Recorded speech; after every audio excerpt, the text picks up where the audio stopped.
Bismillahirrahmanirrahim. Alhamdulillahi rabbil alamin wa afdhalus salati wa atammut taslim ala nabiyyina al-hadil amin al-mab'uthi rahmatan lil alamin wa ala alihi wa ashabihi ajma'in wa man tabi'ahum bi ihsanin ila yaumiddin, amma ba'd. Kaum muslimin wal muslimat rahimani wa rahimakumullah wa a'azakumullah yang senantiasa dirahmati oleh Allah Subhanahu wa taala. Alhamdulillah, Allah Ta'ala masih berkenan mempertemukan kita semua pada kesempatan pagi menjelang siang hari ini untuk sama-sama kita mempelajari tentang beberapa hal yang berkaitan dengan akidah, berkaitan dengan ritual ibadah yang banyak dilakukan oleh kaum muslimin, utamanya di bulan Suro atau di bulan Muharram ini. Kaum muslimin rahimani wa rahimakumullah wa a'azakumullah yang senantiasa dirahmati oleh Allah Subhanahu wa taala. Namun sebelum membahas lebih banyak lagi, saya ingin menyampaikan dua hal penting yang saya melihat dia adalah salah satu kunci bagi kita untuk memahami permasalahan-permasalahan yang akan kita sampaikan. Yang pertama tentang masdar al-aqidah. Masdar al-aqidah, yaitu sumber penukilan akidah. Karena seseorang itu akan melakukan satu ritual ibadah ya berdasarkan dengan akidah yang dia yakini. Ketika ia memiliki akidah sunnah misalnya, maka dia akan menjalankan ibadah-ibadah yang kental bernuansa sunnah. Tatkala ia memiliki akidah kejawen misalnya, maka ia akan menjalankan ritual-ritual bernuansa kejawen. Tatkala ia memiliki akidah sufiyah, maka dia akan menjalankan ritual ibadah yang kental nuansa sufiyahnya dan seterusnya. Maka kita perlu mengetahui apa dan bagaimana akidah itu muncul di dalam Islam. Dari mana kita mengambil akidah atau keyakinan tersebut. Di dalam salah satu kitabnya, Profesor Dr. Abdus Salam As-Suhaimi mengetengahkan metode ahli sunnati wal jamaah di dalam menetapkan perkara akidah. Yang pertama, hasruhum masdarat talaqi fi babil i'tiqad. Ya, mereka membatasi sumber penukilan, mereka membatasi referensi penukilan akidah itu ala kitabillahi wa sunnati rasulihi sallallahu alaihi wasallam. Mereka menjadikan referensi utama di dalam mengambil akidah itu dari kitabullah, dari sunnah Rasulullah sallallahu alaihi wasallam.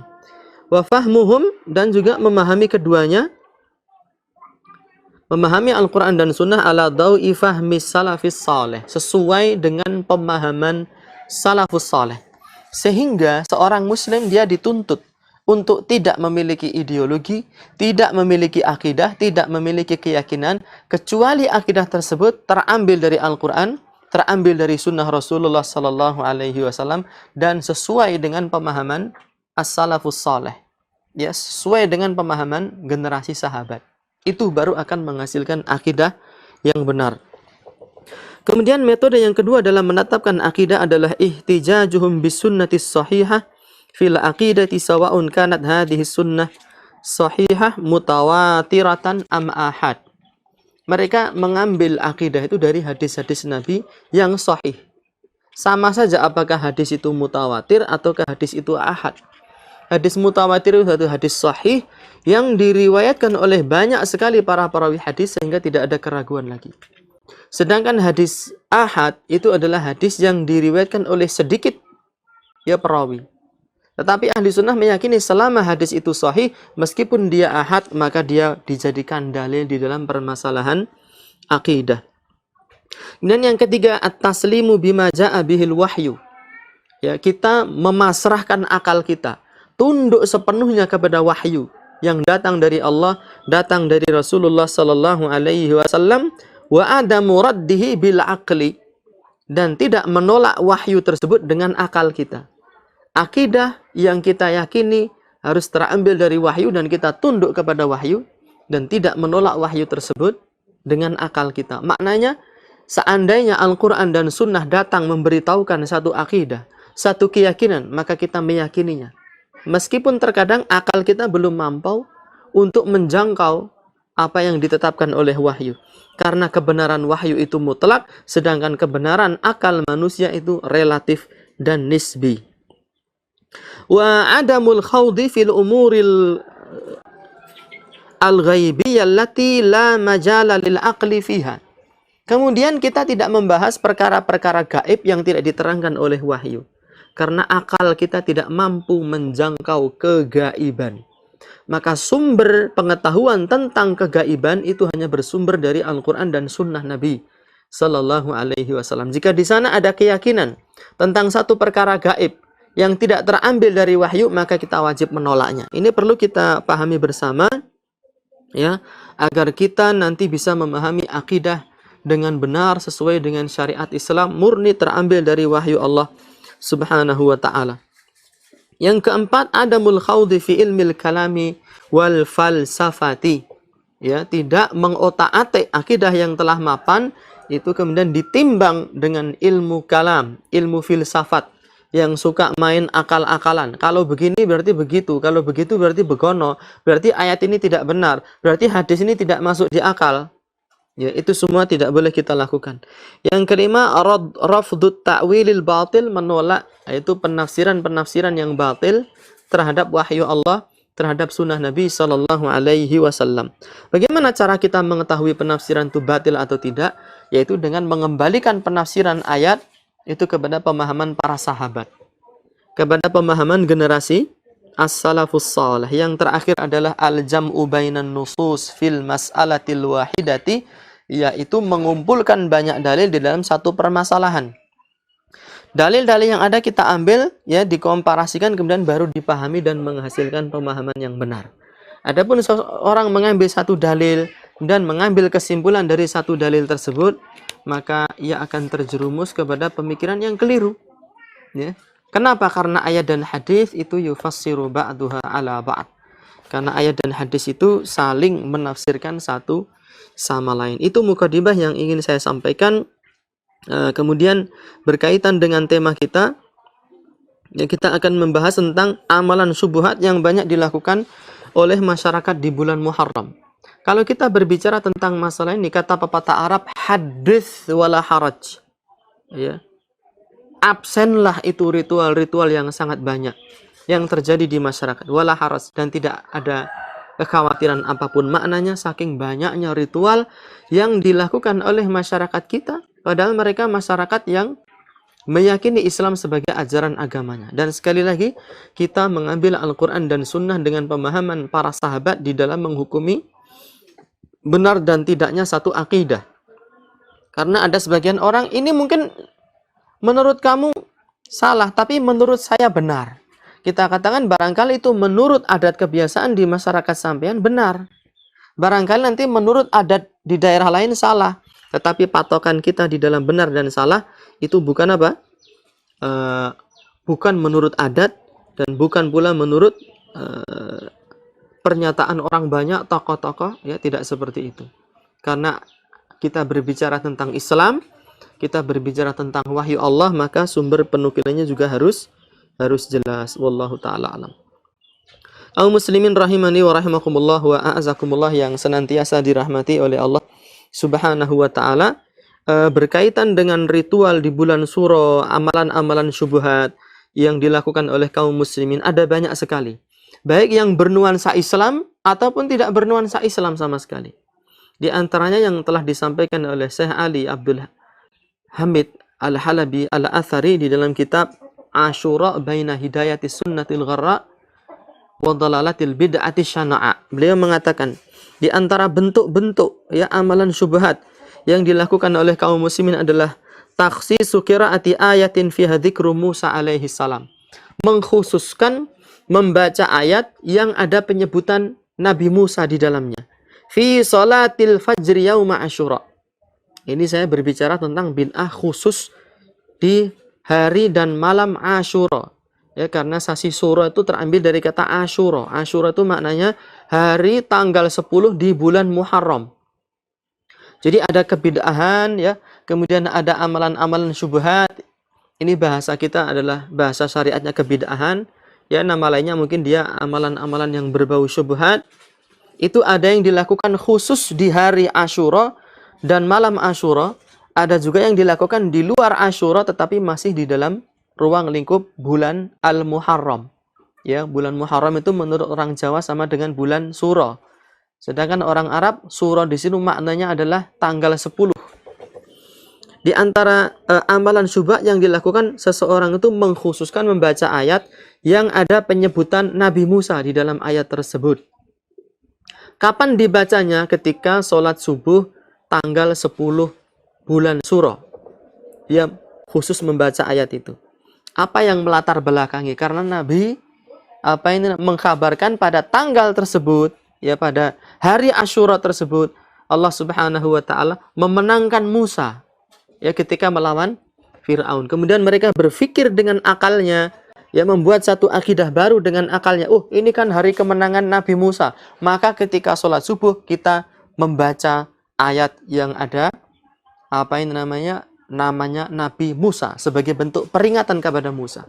Nah, seperti ini tidak benar. Kenapa? Karena akidah ritual yang kita lakukan itu harus terambil dari wahyu. Wahyu tidak menceritakan seperti itu. Adapun itu adalah hasil kreasi akal manusia yang kemudian dipopulerkan oleh tokoh, oleh ulama, dan diikuti oleh banyak sekali orang. Dia jatuhnya ke amalan bid'ah, yaitu satu ritual agama yang tidak pernah ada dalilnya di dalam Islam ini, ya, kemudian diada-adakan dan dipopulerkan oleh para tokoh sehingga kaum muslimin menyangka itu adalah bagian dari syariat Islam, padahal tidak sama sekali.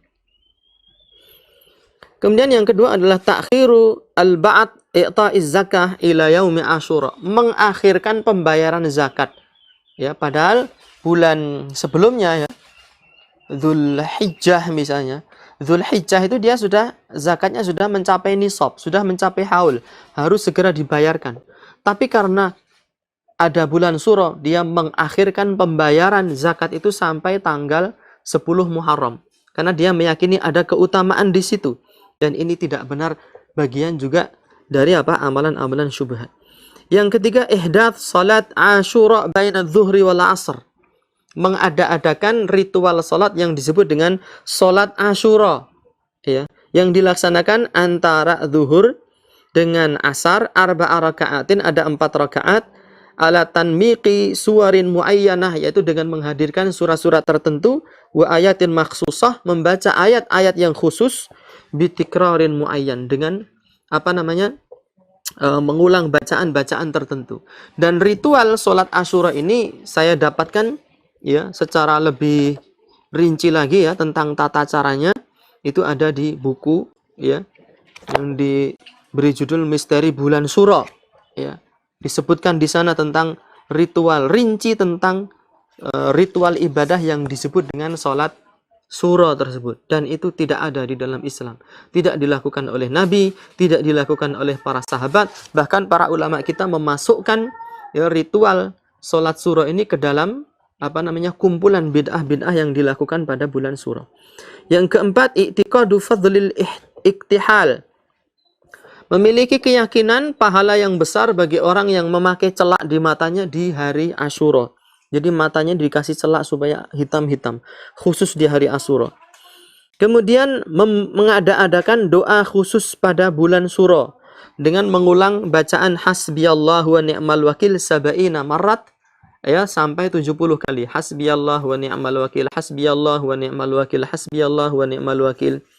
Nah, keyakinannya apa? Ya zu'umu za'imuhum, orang menyangka, ya, mukadziban al-Qur'an, ya, dalam kondisi dia mendustakan Al-Qur'an, bahwa anna man qara'a hadzal du'a fi yaumi Asyura lam yamut fi sanatih, bahwa orang yang membaca doa ini, hasbiyallahu wa ni'mal wakil, 70 kali pada hari Asyura, maka dia tidak akan mati di tahun tersebut. Ya, itu adalah satu keyakinan batil, ya, keyakinan terhadap perkara gaib, sekali lagi tidak terambil dari Al-Quran dan Sunnah.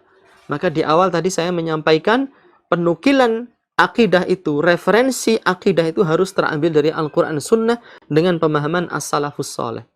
Adapun persangkaan manusia, meskipun tokoh dia, ya, meskipun dia pahlawan, meskipun ulama, selama dia mengajarkan satu akidah kegaiban yang tidak terambil dari wahyu, maka wajib untuk ditolak. Yang keenam, safar ilal kubur yaum Asyura, ya, bersafar ke kuburan pada hari Asyura. Kemudian kemarin ada pertanyaan masuk tentang satu hari yang disebut dengan lebaran anak yatim. Itu, yaitu pada bulan Suro mereka memberikan makanan yang sangat lezat kepada anak-anak yatim. Ya. Sebagai bentuk apa? Sukacita. Dan ini adalah salah satu bentuk kebid'ahan juga, karena menyantuni anak yatim itu tidak hanya dilakukan pada bulan Asyura saja. Di setiap waktu, setiap tempat, kaum muslimin sangat dimotivasi untuk menyantuni anak yatim dan membahagiakan mereka. Kemudian di sana ada bid'ah-bid'ah yang lain, diantaranya bid'ah nawasib. Ya, bid'ah nawasib itu adalah bid'ah yang dihidupkan oleh orang-orang yang membenci Nabi dan keluarganya. Ya, karena pada hari Asyura itu ada peristiwa kematian Husain bin Ali, cucu Nabi Shallallahu Alaihi Wasallam. Mereka berusaha membuat bulan Syura itu bulan iri, sehingga mereka melakukan tausiyatit ta'am, yaitu membagi-bagikan makanan ya kepada tetangga, kepada kerabat, bersukacita menjadikan Asyura sebagai hari raya. Ya, mereka bergembira atas kematian cucunda Nabi, yaitu Al-Husain radhiyallahu taala anhu. Dan kebid'ahan Asyura ini kemudian dilawan oleh orang-orang Syiah Rafidhah. Kalau nawasib menjadikan Asyura itu sebagai bulan untuk bergembira ria, berpesta pora, membagi-bagikan makanan, ya, kebalikannya orang-orang Syiah Rafidhah, mereka menjadikan bulan Asyura ini sebagai bulan berkabung, bulan bersedih, bulan berduka cita. Pasar-pasar harus tutup, tidak boleh melakukan pesta pernikahan, jual beli rumah yang nilainya besar, fantastis. Ya, kemudian mereka bersedih. Bahkan sebagian penganut Syiah yang ekstrim, ya, mereka mengadakan upacara khusus, ritual khusus yang disebut dengan ma'tam, yaitu membacakan syair-syair kesedihan tentang kematian Al-Husain. Kemudian mereka memukul, menampar-nampar pipi, bahkan ada yang membawa rantai, membawa golok, mengiris-iris kepalanya sampai darah tumpah di mana-mana. Ini bukan menjadi satu rahasia. Ya, ritual tentang ma'tam ini, ya, tentang ratapan di bulan Syura ini bisa kita temui dengan mudah di YouTube. Ya, jadi orang memukul dirinya sambil menangis, sambil berdarah-darah. Ini semua adalah bagian dari kebid'ahan dan amalan-amalan syubhat di bulan Syura. Dan itu kemudian berpengaruh pada budaya di masyarakat kita. Awas kalau bulan Syura jangan mantu, ya, jangan mengadakan resepsi pernikahan, jangan ada khitanan, karena itu bulan sedih, bulan berkabung. Awalnya seperti itu, lama-lama menjadi satu keyakinan, barang siapa nekat untuk berjual beli dengan harga yang fantastis, nekat melakukan resepsi pernikahan di bulan Syura, maka ia akan menemui kecelakaan. Jadi ada pengaruh ajaran apa? Orang-orang Syiah di era jadul, era zaman dahulu. Ya. Kemudian berkembang, awas bulan Syura adalah bulan kesialan. Ya. Kemudian lama-kelamaan tragedi tentang kematian Al-Husain ini mulai hilang. Terutama orang-orang penganut animisme, dinamisme dari kalangan orang-orang tradisional, ya, yang mereka jauh sekali dari ajaran Islam, baik dari kalangan ahli sunnah maupun orang-orang nawasib maupun orang-orang Syiah. Jadi mereka tidak mengenal sangat dengan baik, ya, ajaran agama itu. Murni karena adat istiadat saja. Kemudian berkembang ilmu yang disebut dengan sampar wangke, tali wangke. Ya, saya sudah baca langsung, itu ada satu kitab primbon membahas khusus tentang sampar wangke, tali wangke. Jadi hari itu ada yang sial, ada hari baik, ada hari yang sial. Ya, termasuk dimasukkan di situ bulan Syura itu masuk dalam kategori hari yang sial. Dan ini dianut oleh kalangan apa? Tradisional yang jauh dari ajaran agama. Mereka menjadikan primbon itu sebagai sebuah sumber penukilan apa? Akidah. Tapi kan benar menurut orang-orang Kejawen. Iya, saya tidak menyangkal. Itu benar menurut orang Kejawen. Makanya kita berbicara dari sisi pandang syariat agama Islam. Kita berbicara dari sisi pandang syariat agama Islam.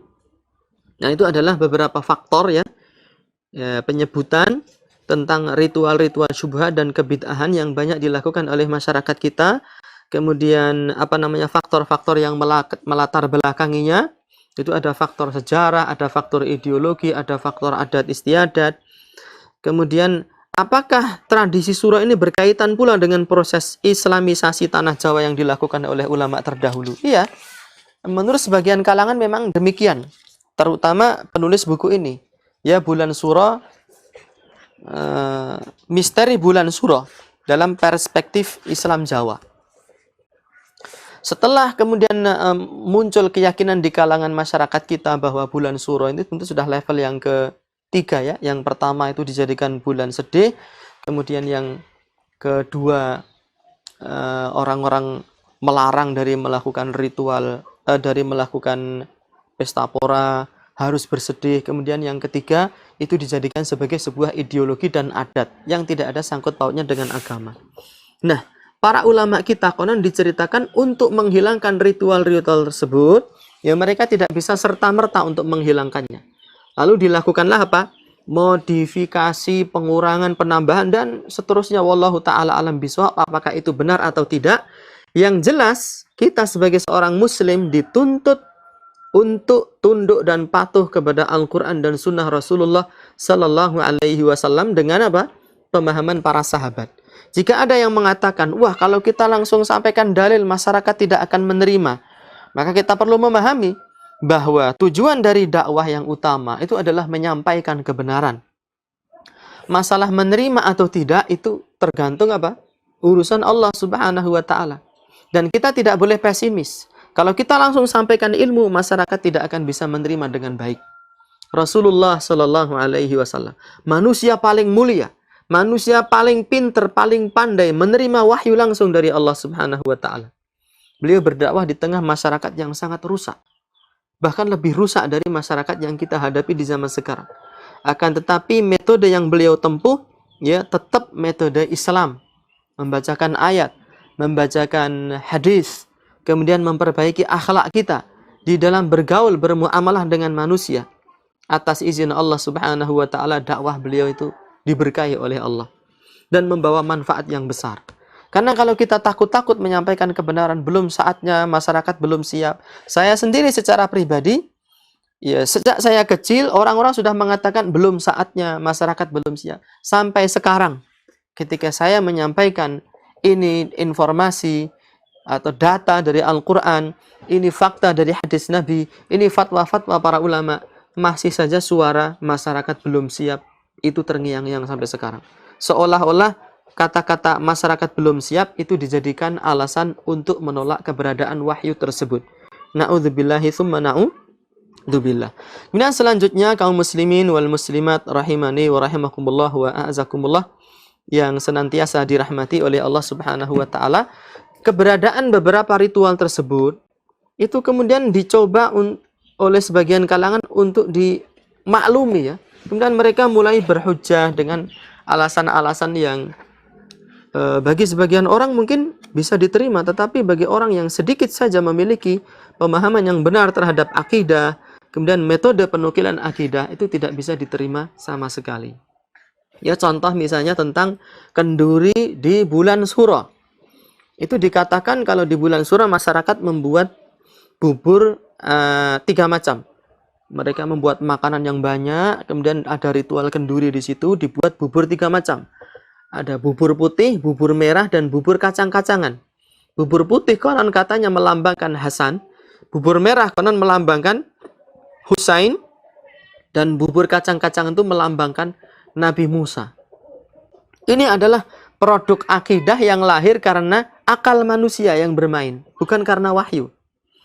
Kenapa demikian? Kalau kita mau menggunakan akal yang sama dengan metode yang sama, harusnya kita juga bisa membuat bubur Abu Bakar, bubur Umar bin Khattab, bubur Uthman bin Affan, bubur Ali bin Abi Thalib. Karena keempatnya ini, ya dengan kesepakatan ahli sunnati wal jamaah adalah para sahabat yang paling mulia dan keutamaannya melebihi kemuliaan Hasan dan Husain. Kenapa tidak dibuatkan bubur Abu Bakar? Tidak dibuatkan bubur Ali bin Abi Thalib? Ya. Kenapa yang dibuatkan bubur hanya Hasan dan Husain? Itu ada kontradiksi. Yang pertama itu tidak bisa diterima karena akidah itu harus diambil dari Al-Quran dan Sunnah, ya bukan dari hasil penalaran manusia meskipun dipopulerkan oleh orang-orang yang konon diklaim sebagai tokoh dan ulama. Gitu. Yang kedua, ya kalau kita mengikuti cara berpikir mereka, maka ritual-ritual itu mungkin barangkali setiap hari kita harus membuat membuat ritual. Kemudian ada pula satu tradisi yang dilakukan oleh masyarakat kita yang disebut dengan sadranan di bulan Suro. Jadi sadranan ada yang dilakukan menurut sebagian daerah dilakukan di bulan Sya'ban, bulan Ruwah itu menurut masyarakat Jawa maknanya ngeluru arwah. Tetapi ada juga sadranan yang dilakukan di bulan Suro. Saya akan bacakan satu keterangan yang ditulis oleh salah satu pelaku ritual tersebut. Dikatakan di sana bahwa upacara seradanan itu berasal dari kata bahasa Kawi, artinya serada. Artinya serada. Upacara serada pernah dilakukan oleh Prabu Hayam Wuruk untuk memperingati wafatnya Raja Patni. Dan itu dimuat di dalam serat Pararaton, ya, yang menjadi referensi utama tentang sejarah masa lalu adalah serat Pararaton dan serat Negara Kertagama. Di dalam serat Pararaton disebutkan bahwa sadranan itu pertama kali dilakukan oleh Raja Hayam Wuruk dari kerajaan Majapahit. Gitu. Jadi dari akar sejarahnya saja kita sudah ragu. Berarti dia bukan berasal dari agama Islam sama sekali. Kemudian beberapa waktu yang lalu, baru beberapa hari yang lalu, di daerah sini kita mendengar ada seorang yang melakukan ritual topo pendem, yaitu mengubur dirinya dalam rangka untuk memperingati bulan Suro. Jadi dia menggali kubur, kemudian membungkus dirinya dengan kain kafan, lalu dia masuk ke dalam kuburan dan dikasih pipa untuk nafas, lalu ditimbun oleh istrinya. Ya, karena menarik perhatian orang banyak dan orang berkumpul rame-rame untuk nonton, maka pemerintah ya melalui aparat kepolisian membongkar paksa ritual tersebut. Gitu. Dan itu adalah ritual yang sama sekali tidak ada kaitannya dengan Islam. Kaum muslimin rahimani wa rahimakumullah wa a'azakumullah yang senantiasa dirahmati oleh Allah Subhanahu wa taala. Kemudian ada ritual mengarak kebu ketika malam bulan Suro. Kotoran kebunya dipakai untuk apa? Untuk rebutan. Dan konon mengandung keberkahan. Itu juga satu akidah meyakini satu perkara gaib padahal tidak ada dalilnya sama sekali dari sunnah Rasulullah sallallahu alaihi wasallam. Bagaimanakah sikap kita sebagai seorang muslim? Ya, sikap kita mengembalikan semua ritual-ritual tersebut, ya, menimbangnya dengan Al-Quran dan Sunnah. Yang pertama kita harus memahami apa itu bid'ah. Disebutkan oleh Al-Imam Asy-Syatibi di dalam kitab Al-I'tisam, bid'ah itu ibaratun an tariqatin fid dini mukhtara'ah tudahi syar'iyyah yuqsadu bis suluki 'alaihal mubalaghatu fit ta'abbudi lillah. Satu ibarat ya, antariqatin fid din, tentang metode di dalam beragama. Ya. Mukhtara'ah, yang ditemukan, yang diada-adakan, sebelumnya tidak ada. Makanya ritual yang tadi kita sebutkan tidak pernah ada di zaman Nabi. Tidak pernah dilakukan oleh sahabat Nabi ridwanullahi ta'ala alaihim ajma'in. Tapi itu murni produk manusia. Ya, hasil pemikiran mereka. Oh, karena ini kemenangan Musa, maka kalau sholat subuh kita membaca ayat khusus tentang kisahnya Nabi Musa. Apakah dilarang kita membaca ayat yang ada penyebutan Nabi Musa? Tidak dilarang. Tetapi mengkhususkan waktu di bulan Suro itu yang menjadi terlarang. Ya, karena kita membaca Al-Quran itu ya dari awal mushaf sampai akhir mushaf, di waktu kapan saja, di mana saja, dan tidak dikhususkan pada waktu-waktu tertentu. Tudahi syar'iyah dan kebid'ahan ini bentuknya mirip-mirip dengan syariat. Ya, jadi banyak orang tertipu, terutama orang-orang awam yang jauh dari ajaran agama. Wah, ini kan dalam rangka memperingati cucunya Nabi. Ya, dikemas seolah-olah ada kemiripan dengan syariat. Kalau tidak mirip dengan syariat itu tidak disebut apa? Bid'ah. Dia disebut bid'ah karena memang bentuknya mirip dengan syariat Islam. Yuqsadu bis-suluki 'alaihal mubalaghatu fit ta'abbudi lillah. Dan amalan kebid'ahan tersebut dia itu dilakukan tujuannya untuk melampaui batas di dalam beribadah kepada Allah. Jadi ibadah kepada Allah porsinya 100%. Tapi dia ingin membuat ritual baru. Ya, sehingga menjadi lebih dari 100, menjadi 110, menjadi 120, dan seterusnya. Kaum muslimin rahimani wa rahimakumullah wa a'azakumullah yang senantiasa dirahmati oleh Allah Subhanahu wa taala, dan saya akan membacakan ya salah satu fatwa dari para ulama besar, dari ulama kerajaan Saudi Arabia yang terkumpul di dalam Al-Lajnah Ad-Daimah lil Buhuts Al-Ilmiyah wal Ifta. Itu kumpulan ulama besar yang bertugas mereka itu rapat kemudian menghasilkan fatwa yang berkaitan dengan permasalahan-permasalahan yang dihadapi oleh kaum muslimin. Disebutkan di salah satu fatwa, al-masyru'u siyama al-yaumil ashir min syahril muharram ma'al yaumit tasi' awil hadiya asyar. Yang disyariatkan ya, ritual di bulan Suro itu adalah berpuasa pada tanggal 10 ya, disertai tanggal 9 dan tanggal 11. Itu yang jelas ada nasnya secara khusus ya. Adapun secara umum ada hadis Nabi mengatakan afdalu as-saumi ba'da Ramadan as-saumu fi syahril Muharram. Seutama-utama puasa setelah puasa Ramadan adalah puasa yang dilakukan pada bulan Muharram. Jadi kita bebas melakukan puasa di bulan Muharram pada tanggal mana saja selama tidak ada larangannya.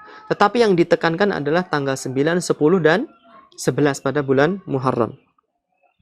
Wa idza hatsal khatibu awil mudarrisun nasa, apabila tukang khutbah atau ustadz ya memotivasi manusia ala dzalika untuk melakukan hal itu, wa bayana fadlahu fahuwa khair, kemudian dia menjelaskan keutamaan puasa di 3 hari itu, maka itu kebaikan. Amma tausi'ah 'alal ahli fit ta'am dzalikal yaum, adapun membagi-bagikan makanan untuk keluarga karib kerabat pada hari tersebut ya, biqasdi anna dzalika mimma syuri'a, niatnya dia meyakini karena hal tersebut itu disyariatkan oleh syariat ya, maka itu menjadi bid'ah yang terlarang. Kemudian Syekh Bakar Abu Zaid mengatakan di dalam kitab Tashihud Du'a halaman 107 sampai 108, la yathbutu fi syar'i syai'un, tidak pernah ada di dalam syariat Islam sesuatu pun, min dzikrin, berupa zikir khusus bulan Suro, au du'ain li awalil am, atau doa khusus di awal tahun, au lailat min syahril Muharram, atau malam-malam yang ada di bulan Suro. Karena masyarakat kita juga mengenal banyak, awas ini sudah bulan Suro, kita membaca doa awal tahun, membaca doa akhir tahun ya, mengadakan perayaan, arak-arakan dalam rangka menyambut tahun. Itu juga semuanya masuk ke dalam amalan-amalan syubhat yang kalau kita cari sumber penukilannya tidak jelas dari syariat kita. Waqad ahdatsan nas fihi minad du'ai wa dzikri wa dzikrayat wa tabadulut tahani wa saumi awwali yaumin minas sanati wa ihya'i lailata awwali yaumin minal muharram bis salati wa dzikri wa du'ai wa saumi akhir yaumin minas sana ila ghairi dzalika mimma la dalila alaihi. Dan manusia telah membuat ritual-ritual berupa doa, zikir, perayaan-perayaan, kemudian saling mengucapkan selamat ya, selamat tahun baru Islam, selamat tahun baru Hijriah, kemudian berpuasa di awal tahun, menghidupkan malam tahun baru, malam 1 Suro ya. Kemudian melakukan dengan berzikir, dengan berdoa, dengan melakukan puasa di hari-hari yang lain. Ini semua adalah hal-hal yang tidak ada dalilnya sama sekali. Kaum muslimin rahimani wa rahimakumullah wa a'azakumullah. Dan kalau kita menghitung ya ritual syubhat yang dilakukan masyarakat kita, mungkin kita tidak akan bisa menghitungnya. Tapi yang paling menonjol ada satu yang terlewat, yaitu tradisi jamasan yang dilakukan oleh orang-orang yang masih memiliki keyakinan klinik terhadap benda-benda mati. Pada malam 1 Suro mereka memandikan pusaka mereka. Ya, dikasih minyak wangi, dikasih menyan, lalu membaca mantra-mantra tertentu. Dan seterusnya dan seterusnya. Orang-orang yang memiliki ilmu hitam itu juga banyak yang melakukan ritual pada bulan Suro tersebut. Ya, utamanya di malam 1 Suronya. Malam 1 Suro, malam tahun barunya. Itu satu hal yang tidak bisa ditolak. Satu kenyataan yang tidak bisa disangkal oleh siapapun. Barang siapa menyangkalnya, maka ia telah dibutakan hati nuraninya. Ya. Karena ritual itu dilakukan dengan berbondong-bondong. baik secara sembunyi-sembunyi maupun terang-terangan, baik secara personal maupun secara berjamaah. Dan itu semua merupakan apa? Penyimpangan di dalam agama kita, merupakan bentuk pelaksanaan ritual ibadah, bentuk akidah yang tidak terambil dari wahyu Allah Subhanahu wa taala. Tetapi bukan berarti kita membenci mereka secara totalitas, tidak. Kita sebagai umat Islam berkewajiban menjelaskan hakikat ajaran agama ini secara murni kepada kaum muslimin, dengan santun, dengan lemah lembut, dengan akhlak yang mulia dan penuh kesabaran. Ya. Tidak kemudian gerata kerutuk lalu mengobrak-abrik. Karena yang berhak merubah kemungkaran dengan kekuatan itu adalah pemerintah.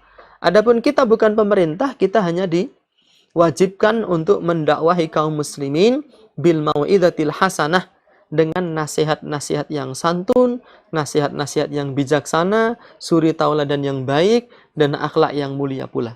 Terakhir, untuk menutup pembahasan pada kesempatan siang hari ini, saya ingin membacakan sebuah syair tentang cara beragama yang baik dan lurus. Ya, seorang penyair mengatakan, yatibu qalbah biluqya ikhwatin fihim ijtama'na fi tariqil awhadi tauhidu rabbin nas jullu muradina wa bi khairi ruslillahi kullun naqtadi famadaru manhajina kitabu ilahina wa sunnatul asma sunnatu ahmadi thummal huda hadiyus sahabati ba'dahu khairul ula min ahli qarnin amjadi ilzam khutahum waqtadi atharahum dunabtida'in aw ghuluwin tas'adi.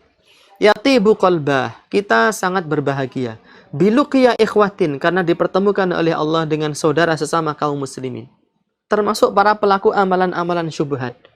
Mereka melakukan itu karena persepsi yang salah, karena ideologi yang keliru. Kenapa akidahnya keliru? Karena mereka mengambil akidah dari sumber-sumber yang keliru, dari ucapan tokoh, ya, dari kitab-kitab yang jauh dari kandungan wahyu di dalamnya, dari berita-berita. Kemudian mereka meyakini dan mengikuti, sehingga mereka keliru. Kita menyayangi mereka dan mendakwahi mereka dengan baik. Ya. Fihim ijtama'na fi tariqil awhadi. Kita berkumpul bersama mereka di atas jalan yang lurus. Kita tidak bisa mentolerir apa? Penyimpangan-penyimpangan dengan cara ikut melakukan itu, tidak. Saya mendakwahi, ikut monggo, tidak ikut silahkan. Adapun saya ikut serta, tidak boleh. Gitu. Karena itu merupakan apa? Bentuk penyimpangan. Famadaru manhajina kitabu ilahina, dan metode kita di dalam memahami agama kita itu adalah kitab Tuhan kita, yaitu kitabullah, yaitu Al-Quran. Wa sunnatul asma sunnatu ahmadi. Kemudian sunnah yang mulia, sunnahnya Nabi Muhammad SAW. Thummal huda, kemudian kita berpegang teguh dengan petunjuk. Hadiyus sahabati ba'dahu khairul ula, yaitu petunjuknya para sahabat. Makanya tadi dikatakan memahami Al-Quran dan sunnah sesuai dengan pemahaman sahabat. Kenapa? Karena para sahabat ini sebaik-baik generasi. Gitu. Ilzam khutahum waqtadi atharahum. Ikuti jejak langkah mereka, ikuti ajaran mereka. Dunabtida'in aw ghuluwin tas'adi. Dengan tanpa berbuat bid'ah, dengan tanpa melakukan tindakan-tindakan yang ekstrim, tas'adi, maka niscaya kalian akan berbahagia, meraih ridho Allah Subhanahu wa taala. Ya, kalau Allah Subhanahu wa taala sudah menerima kita, disebutkan dalam ayat, yauma la yanfa'u malun wala banun illa man atallaha biqalbin salim. Akan datang satu hari, ya, manusia tidak bisa memanfaatkan apa-apa. Tidak bermanfaat harta, tidak bermanfaat lagi anak-anak, pangkat yang kita miliki. Illa man atallaha biqalbin salim, kecuali orang-orang yang menghadap Allah Subhanahu wa taala dengan membawa hati yang lurus. Apa itu maknanya? Dengan membawa akidah yang benar dan bersih dari berbagai macam penyimpangan-penyimpangan, bersih dari berbagai macam ritual-ritual yang jauh dari wahyu Allah Subhanahu wa taala. Baik, itu saja mungkin yang bisa saya sampaikan pada kesempatan siang hari ini. Mudah-mudahan bermanfaat bagi saya dan bagi kaum muslimin yang menyaksikan siaran kali ini, dan kita sama-sama berdoa kepada Allah Subhanahu wa taala agar Allah lekas-lekas menghilangkan ya keberadaan wabah di negeri kita dan di negeri seluruh kaum muslimin. Kemudian sisa waktu yang ada akan kita gunakan ya untuk membaca beberapa soalan yang telah masuk. Assalamualaikum, saya Denny dari Wonogiri. Saya mau bertanya, apa hukumnya pantangan pernikahan yang calon rumah pria ke rumah calon wanitanya adalah barat utara atau utara barat? Terima kasih. Tidak ada asal usulnya pantangan tersebut.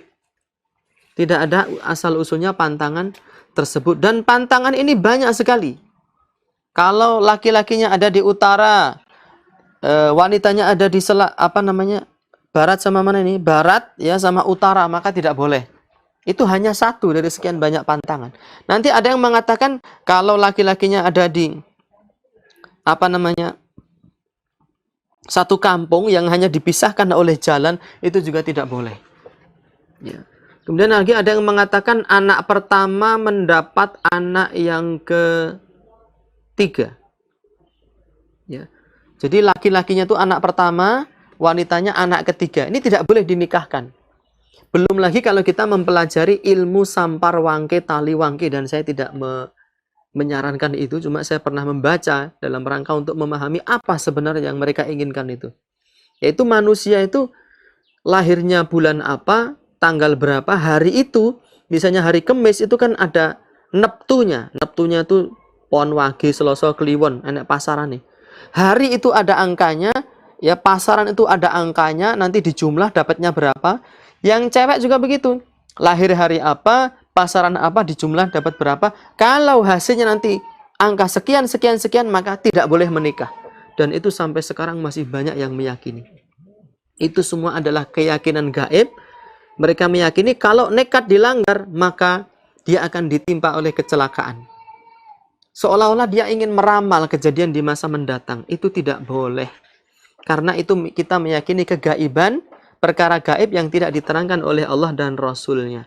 Termasuk khitanan di bulan Suro, tidak boleh.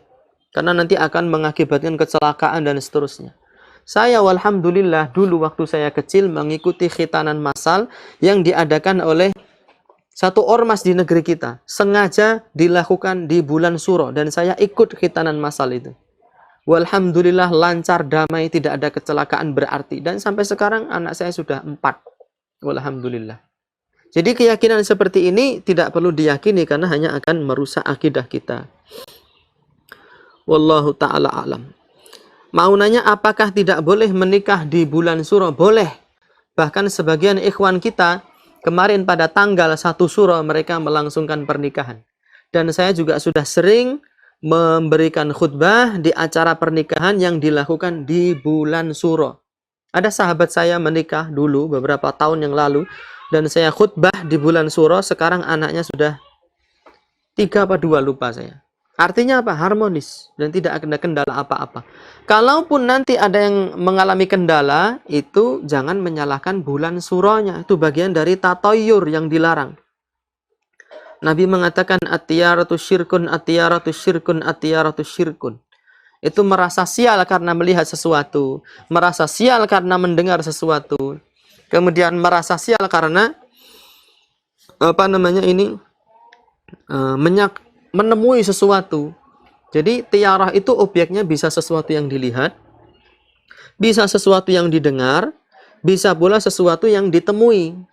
Yang dilihat misalnya kita melihat ada ular melintang di tengah jalan. Wah, ini tanda sial ini. Saya pulang lagi aja. Ini tatoyur. Kemudian mendengar. Dia mendengar suara burung gagak di malam hari. Wah, ini tanda sial. Itu tatoyur. Atau dia menemui bulan Suro atau waktu tertentu. Wah, ini adalah satu kesialan. Itu juga bagian dari tatoyur. Ya. Bagian dari tatoyur dan itu dikatakan oleh Nabi SAW bagian dari kesyirikan. Terlepas apakah nanti syirik akbar atau syirik asghar, yang jelas itu apa? Kesyirikan dan akidah yang menyimpang dari syariat agama Islam. Wallahu ta'ala alam bissawab.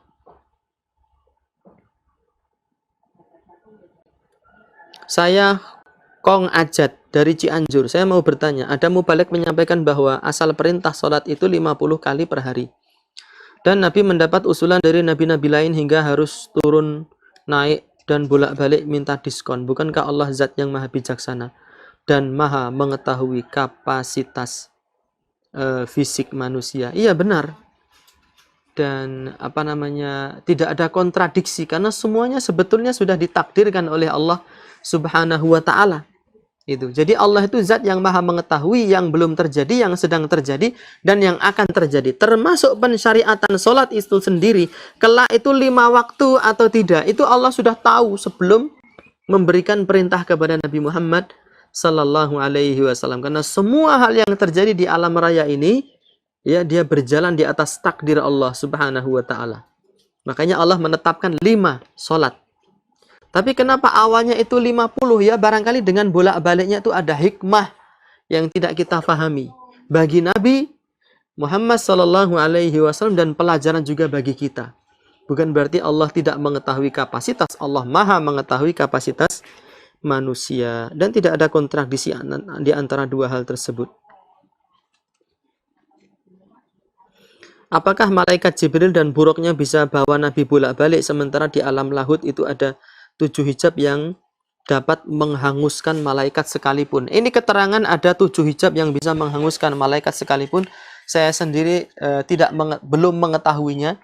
Dan apakah malaikat Jibril itu bolak-balik ikut menghadap Allah? Yang pernah saya baca, malaikat Jibril tidak ikut bolak-balik. Jadi Allah Subhanahu wa taala murni mengajak berbicara kepada Nabi Sallallahu Alaihi Wasallam. Nanti bisa dicek lagi riwayat tentang kejadian Isra dan Mi'raj ya.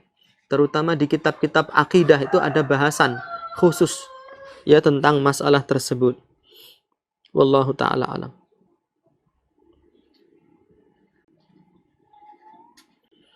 Saya mau tanya tentang masalah ruwatan bumi. Bagaimana cara menghilangkannya? Soalnya di daerah saya masih ada. Dari Pak Jajang di Subang, Jawa Barat. Ruwatan bumi. Ruwatan itu kalau saya tidak salah, itu adalah satu ritual tertentu untuk membuang kesialan. Itu. Apakah yang diruat itu apakah berupa tanah, apakah berupa rumah, apakah berupa manusia yang diruat? Wah, itu kita kalau mengikuti tradisi ruwatan ini akan sangat ruwet sekali. Karena saya pernah membaca satu kitab primbon, itu banyak hal yang harus diruat. Ya, seorang yang punya anak, misalnya 4 ya. 4 ini anaknya laki, wanita. Ini namanya gilir kacang. Jadi keempat anak ini harus diruat. Kalau tidak diruat, dia akan menjadi mangsa dari Bathara Kala ya. Kemudian kalau dia punya anak 5, itu laki semua harus diruat. Kalau dia punya anak 3, cewek, kemudian laki, kemudian cewek. Ya, putranya di tengah, yang putri ada di pinggir. Ini namanya pancuran kapit sendang, itu harus diruat. Kalau ceweknya di tengah, yang putra itu ada di pinggir, itu namanya sendang kapit pancuran, harus diruat. Orang yang sedang menyisii bambu, membuat bilah-bilah bambu menjadi tipis, itu kalau hasil sampahnya itu tidak diikat, lupa dia tidak diikat, itu harus diruat ya. Dan kalau tidak diruat akan menimbulkan kecelakaan. Itu semua adalah bagian dari tatoyur. Bagian apa dari tatoyur? Merasa sial dengan sesuatu. Akan tetapi Islam juga telah memberitakan kepada kita semua tentang cara-cara meruqyah satu lokasi yang barangkali di situ ada jin yang suka mengganggu ya. Nabi memerintahkan barang siapa lewat di satu tempat yang dia merasa takut, di situ hendaknya ia membaca zikir a'udzubika limatillahi tamah min syarri ma khalaq. Aku berlindung dengan kalimat-kalimat Allah yang sempurna dari gangguan semua makhluk. Seperti itu. Kemudian barangkali ada ruko, rumah ya. Kemudian tempat kosong, gudang yang lama tidak diguna oleh manusia, kemudian dipakai tempat tinggal oleh jin yang suka mengganggu. Nabi Shallallahu Alaihi Wasallam telah mengajarkan kepada kita, la taj'alu buyutakum maqabira innal baital ladzi tuqra'u fihi suratul baqarah yafirru minhu syaitan. Jangan kalian menjadikan rumah kalian sebagai kuburan, karena setan akan lari dari rumah yang dibacakan surat Al-Baqarah. Jadi kita tidak usah melakukan ritual bumi, cukup kita khataman surat Al-Baqarah di lokasi tertentu, di rumah tertentu, roko, gudang, dan seterusnya. Terus bagaimana cara menghilangkan itu? Yang penting kita menyelamatkan diri kita dulu. Ya, masalah orang lain itu nanti. kita jangan sampai ikut ritual tersebut. Karena itu bagian dari tatayur yang dilarang dan bagian dari kesyirikan. Yang mengatakan demikian Nabi Sallallahu Alaihi Wasallam. Kalau ada orang mengatakan enggak, itu kan bagian dari kearifan lokal, ya monggo. Karena penolakan syariat Nabi ditolak dengan alasan kearifan lokal, itu sudah disebutkan oleh Allah. Wa kadzalika ma arsalna fi qaryatin min nadhirin illa qala mutrafuha inna wajadna aba'ana ala ummatin wa inna ala atharihim muqtadun. Demikianlah kami, kata Allah, tidaklah mengutus seorang rasul di satu kampung, di satu pedesaan, satu wilayah yang mengajarkan Al-Quran, mengajarkan hadis, mengajarkan akidah yang benar, illa qala mutrafuha, kecuali tokoh-tokoh kampung akan mengatakan inna wajadna aba'ana ala ummatin. Sesungguhnya kami mendapati nenek moyang kami berada di atas satu ideologi, berada di atas satu ajaran. Sesungguhnya ini adalah kearifan lokal di tempat kami. Wa inna ala atharihim muqtadun, dan kami hanya mau mengikuti tradisi nenek moyang kami hanya mau menjalankan kearifan lokal kami. Islam tidak datang untuk menghilangkan adat istiadat. Islam tidak datang untuk menghilangkan kebudayaan. Tetapi Islam datang untuk menyelamatkan manusia dari kesyirikan. Budaya manusia, adat kebiasaan yang kita lakukan sejak turun-temurun, jika tidak bertentangan dengan larangan Allah dan Rasulnya, kita tetap melakukannya. Ya. Mau pakai baju, mau pakai ala Jawa, ala Sunda, ala Madura, ala Cina, ala Inggris, tidak ada masalah selama memang tidak dilarang oleh agama kita. Termasuk juga tradisi suka menolong, bergotong royong, kerja bakti, rembuk desa, yang menjenguk orang sakit, walimah dan seterusnya. Itu adalah kebiasaan-kebiasaan baik yang tidak dilarang oleh Islam. Ya, menulis dengan aksara Jawa, dengan aksara Sunda, tidak masalah, tidak dilarang. Tetapi yang dilarang adalah tradisi nenek moyang yang bertentangan dengan agama Islam dan yang dilarang oleh Allah dan Rasulullah Sallallahu Alaihi Wasallam. Sehingga kalau kita memahami muqaddimah yang tadi kita sampaikan di awal, insya Allah kita lebih bisa memiliki prinsip bahwasanya kita umat Islam setelah mengucapkan asyhadu alla ilaha illallah wa asyhadu anna Muhammadan Rasulullah, kita siap ya kapanpun, dimanapun untuk tunduk kepada Allah dan Rasulullah Sallallahu Alaihi Wasallam, dan kita siap untuk tidak memiliki akidah kecuali akidah tersebut terambil dari Al-Quran dan Sunnah Rasulullah Sallallahu Alaihi Wasallam. Ya, barangkali itu yang bisa kita sampaikan dan pertanyaan yang bisa kita baca pada kesempatan siang hari ini. Mudah-mudahan bermanfaat untuk saya sendiri dan untuk setiap kaum muslimin yang menyaksikan siaran pada kesempatan siang hari ini. Mohon maaf jika ada salah kata, hal-hal yang kurang berkenan. Dan sebelumnya saya mengucapkan terima kasih sekali kepada panitia ya, dari teman-teman mahasiswa di Lembaga Dakwah Kampus Universitas Muhammadiyah Surakarta yang telah memberikan kesempatan kepada saya untuk menyampaikan himbauan ya berkaitan dengan masalah akidah dan kritik ilmiah barangkali terhadap beberapa ritual yang banyak dilakukan oleh masyarakat kita yang ternyata jauh dari ajaran agama Islam. Mudah-mudahan kita diberikan oleh Allah Subhanahu wa taala ketabahan, kesabaran dan sifat lilo dan legowo untuk meninggalkan tradisi-tradisi yang memang dilarang oleh syariat agama kita sebagai bentuk kesempurnaan peribadahan kita kepada Allah Subhanahu wa taala. Dengan demikian mudah-mudahan Allah mengampuni kita dan melipat gandakan pahala kita dan kelak memasukkan kita ke dalam surga. Di hari tidak ada lagi manfaatnya harta dan anak-anak. Wallahu taala alam bisawab wa sallallahu ala nabiyyina Muhammadin wa alihi wa sahbihi wa sallam wa akhiru da'wana alhamdulillahi rabbil alamin. Wassalamu alaikum warahmatullahi wabarakatuh.